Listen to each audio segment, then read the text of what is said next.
Iran responds to U.S. retaliation threats after soldiers killed in Jordan, which, by the way, the Brandon regime is now apparently pushing for now. Iran's president is responding for the first time to America's threats of retaliation after the deaths of 3 U.S. service members in Jordan. Those soldiers will be honored in a dignified transfer ceremony today, and President Biden plans to be there. Ed O'Keefe is at the White House this morning tracking all of it for us. Ed, good morning to you. Good morning, Tony. Iran's president says it'll respond to anyone that bullies his country, and that solemn ceremony honoring those fallen American soldiers will be held this afternoon as the families are allowing it to be seen by the public. Speaking Thursday at the National Prayer Breakfast, President Biden paid tribute to the 3 soldiers killed in the Jordan attack, Sergeants William Rivers, Kennedy Sanders, and Breonna Moffett. They risked it all, and we'll never forget the sacrifices and service to our country, that the dozens of service members who were wounded and are recovering now. As for the U.S. response to the attack, it's time to take away even more capability than we've taken in the past. U.S. officials tell CBS News that targets in Iraq and Syria have been approved, including against Iranian personnel and facilities in those countries. And Iran's president, Ebrahim Raisi, responded today, saying Iran won't start a war, but will respond strongly to anyone who bullies it. Defense Secretary Lloyd Austin says this time will be different from the retaliatory strikes launched in response to other recent attacks. They have a lot of capability. I have a lot more.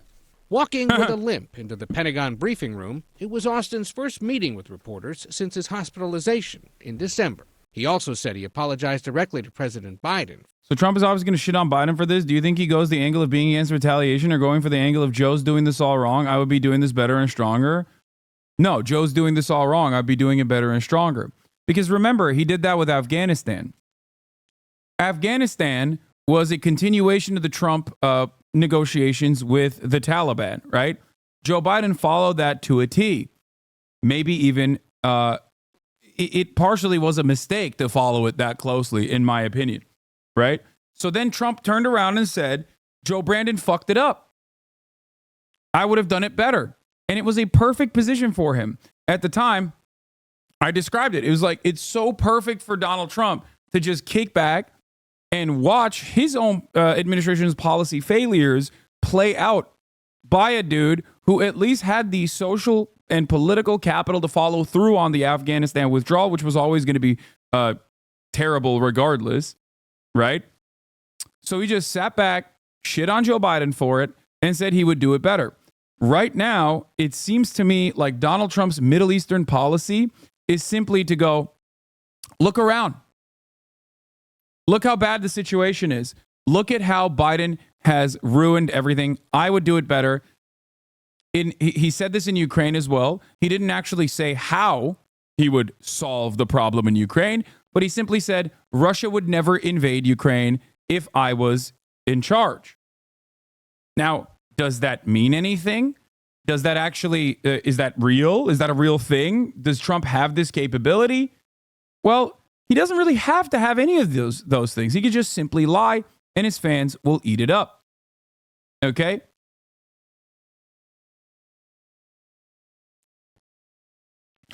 So that's it. He's going to pull out the you just lost the left line with Biden on Palestine again. Like, I know for a fact, and I've said this already, that Trump is, and I deviate from like a lot of even Palestinian thinkers that I respect and admire, like Rashid Khalidi, on this issue. I think that Trump is worse for Palestine and Palestinians than Joe Biden is, even though Joe Biden is at like peak, maximum genocide, maximum as bad as possible. He's like pretty much the worst possible person you could be, with one exception. And that exception is Donald Trump. Now, having said that, I guess one could make the argument that Donald Trump has more of an interest in being a pleaser of his own, or of like the American population in general, and he reads the room a little bit better. Perhaps he could read the room in that situation, see the writing on the wall, and like show force, demonstrate force, and then after that, like scale back on Israel's actions, like actually scale back on Israel's actions, because he recognizes how unpopular Netanyahu is, something he has made an assertion to before. But overall, That's hypothetical. What we can only work off of is what Trump has done, right? And what Trump has done is basically the major escalation, moving the embassy to Jerusalem, which solidified the annexation of Jerusalem and made it permanent, even though the entire global community considers that to be illegal, right? What he did is officially recognize Golan Heights as Israeli territory, another annexed territory that is not officially recognized by the by the international community as like Israeli territory, but Trump made that permanent. The Abraham Accords, writing out the Palestinians completely and just making these otherwise private relationships that many of the Gulf states had with Israel public in a show of force, in a demonstration that like it's over. There's no more there's no more future for the Palestinians. They're done. They're completely written out. These were all massive missteps. Okay, these were all genuinely escalatory. I would say that even Hillary Clinton, regardless of what she said in the past, would have continued on this. Okay, I don't think Hillary Clinton would have done the things that Donald Trump did for Benjamin Netanyahu, because for as bloodthirsty and as violent as she is, there are still like marginal differences in foreign policy within the likes of someone like Hillary Clinton that at least understands like how devastating this would be for America's soft power, right? Stop being a Biden apologist is cringe. This is not a Biden apology at all. The reason why I'm spending a whole bunch of time talking about Donald Trump's failures is because those failures were continued upon with the branding campaign.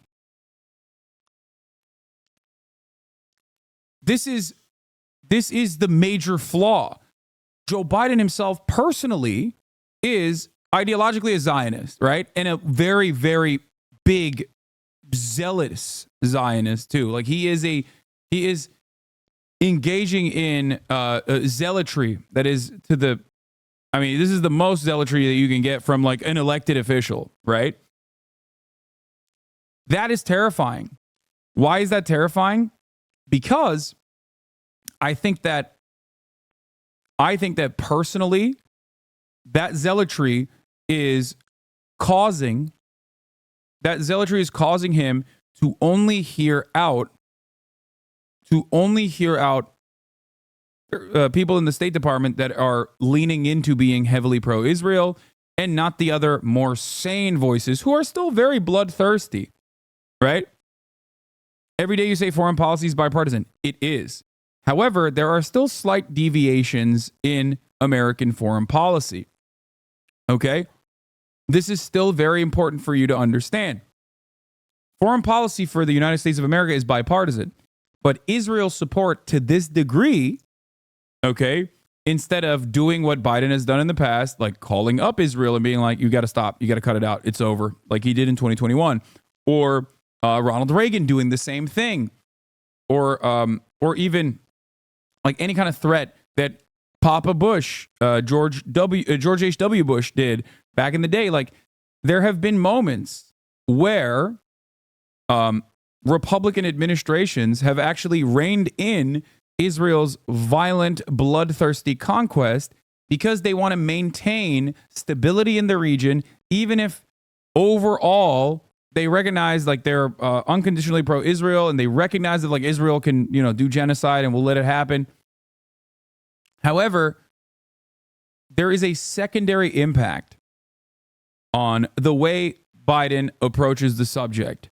It is immoral because it's genocidal, as I've said time and time again, but it is also not pragmatic because it makes America look weak. Okay? If you care about that sort of thing, and I know for a fact that a lot of people in the State Department do care about that sort of thing. That's kind of their job. Do you understand? Their job is to project strength. This is how you continue to dominate the world. If you're the hegemonic superpower and your attack dog in the Middle East is like running wild, and you're basically giving them more of the guns and more of the weapons and more of the munitions to do that running wild shit, while simultaneously saying, oh no, maybe don't do this. This is not good. Come on, rein it in now. Rein it in now. There is an obvious mismatch of values there that a lot of people recognize. Okay?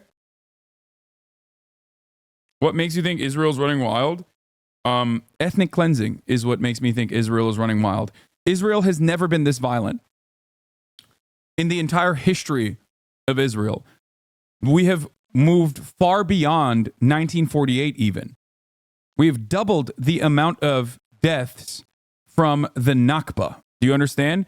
And the violence that Israel is engaging in is so, I mean, it's so gross, but it's so public. I think war has changed quite a bit.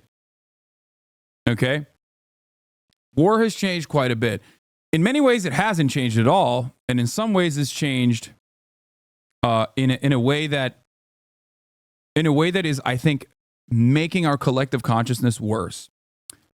Do I believe that the United States of America and the active duty combat soldiers that went into Afghanistan and went into Iraq did similar things that the Israeli occupying force is doing in Gaza?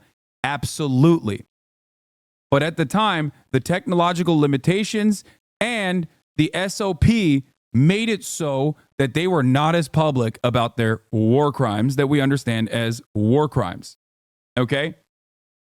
Maybe they didn't do it to the same severity, to the same degree, but I do believe that the United States of America and its soldiers did identical war crimes to Israel. Okay? And many veterans who were there will confirm it for you. Okay? Many veterans, at least I've talked to, will confirm it. The difference, however, is that they didn't have a fucking phone.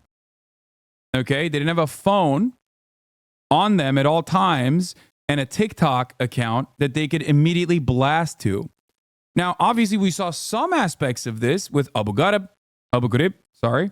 And you know, it's not like they weren't prosecuted. There were some soldiers that were prosecuted, right? However, the reason why we see the endless sea of torment is because people are voluntarily uploading it, and the Israeli army seemingly doesn't care about it at all and is just like letting it happen. But in that way, war is not different. In that way, war is not different. War is a crime, as I like to say all the time. War is a crime in and of itself.